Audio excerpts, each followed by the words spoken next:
Hey everybody, good afternoon. Welcome to Scano's Garden, where the simple way is the best way. Zone 6, urban gardening.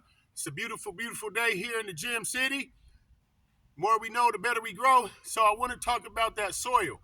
This whole time I've been talking about preparation and how we can prepare our soil to make sure it's as nutrient rich as possible. Because let's face it, this is where it starts. And I can't stress nutrient rich soil enough because, like I said, this is where it all starts. And none of us are trying to grow things that throughout the grow season aren't doing as well as they could because we didn't take a couple of these steps. We all want our tomatoes to taste the best. Am I not right? Well, I've been talking about the soft three, the hard three, and I keep referring to those: shellfish, eggs, bones, compost, leaves, grass. I keep referring to those because those are the most common things that we have around us in our everyday lives to use, and they're six of the best things that we can use, especially on our soil when it comes to compost and feeding those microbes and feeding those microbes. And that's really what it's about.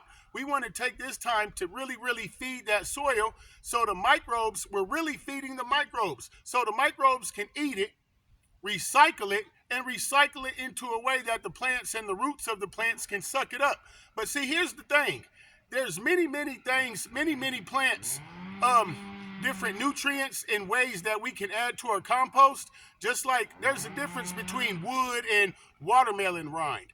Different microbes break up different compost materials at different times at a different rate. So we want to make sure that, yeah, we're adding those things to our compost and to our soil and to our gardens, whether it's above ground garden, whether it's below ground garden, whether it's in pots, it doesn't matter. But we want to make sure that we use those. This saw is killing me. They wasn't just sawing 2 seconds ago, but now that I'm making a video, all of a sudden somebody want to start sawing. But anyway, as we add that compost and stuff to our soil and to our gardens, we want to make sure that we're adding microbes to it. What are the microbes? Microbes are the things that feed on all that stuff and break it down and recycle it so the plants can use it. And they're everywhere. I'm sure you've seen, if you go to nurseries or been gardening, how expensive those bags of microbes can be. It's ridiculous. So we don't want to do that. What I'm about to do is show you a way that you can gather up different microbes, because we want to gather up as many different microbes and algae and fungus, because that's all microbes is all that stuff together. And we just call it microbes in short. So we want to gather that together and we want to get it into our soil, but we want different kinds so they can break down different things at once. And I'm going to show you two very simple ways to collect those microbes so that we can get them into our soil real fast. Get to a big tree. Wherever you got a big tree around, whether it's in the forest or whether it's in the backyard, you want to start with this part right here. Right where the soil meets the tree is super micro packed. You know, I was a little nervous, but I've been doing this for quite some time now, and I'm fully confident in telling other people about my process and how I do it, because it really works well for me. So I'm sure it'll really work well for you. But like I said, go to a tree, because that soil and that dirt that's closest to the tree is microbe and nutrient rich packed.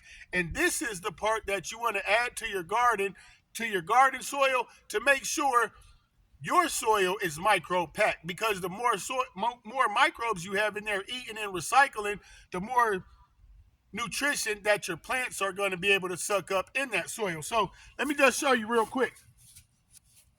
Of course, I'll be getting a whole lot more, but this is just real quick to show you that soil right there. See, there's a big fat juicy worm in it right here. But this soil right here is more micro packed and more richer than the average soil around. So like I said, you might want to get a whole bunch of it. And I'm just showing you real quick because I'm going to go get some buckets full of it, enough to fill up a wheelbarrow. But this is what you want.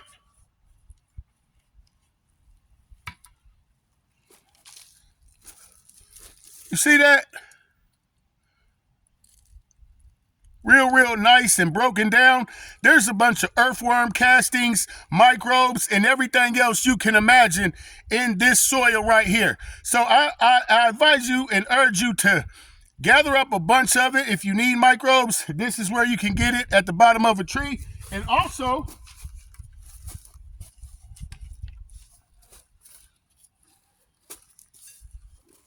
off of the tree.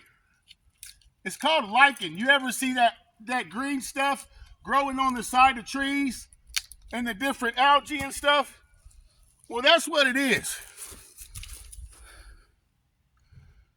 So you can see that? That's really, really good for our compost. It's really, really good for our soil, and it's really, really good for our gardens. This is a very, very easy way that you can go right outside and gather up all the microbes you want to add to your soil and to your compost. This is a really, really inexpensive, natural, organic way to do it.